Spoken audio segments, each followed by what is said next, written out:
Tribuners, kita beralih ke berita selanjutnya. Iran sedang menjadi sorotan berbagai negara barat.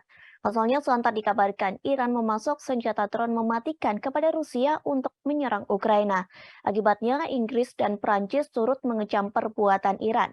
Kecaman ini beriringan dengan Menteri Luar Negeri Uni Eropa yang menjatuhkan sanksi hak asasi manusia atau HAM pada polisi moralitas Iran.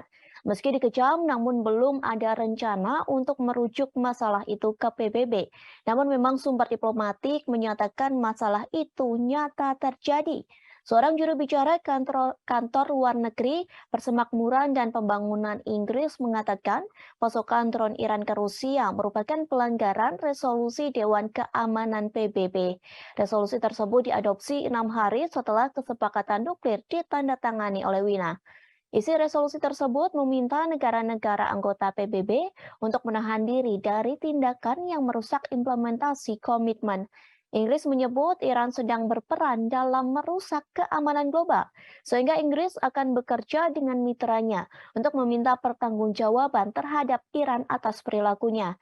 Di sisi lain, Paris telah mencatat banyak informasi terkait penggunaan drone Rusia yang dipasok oleh Iran. Memang larangan ekspor senjata Iran telah berakhir pada tahun 2020.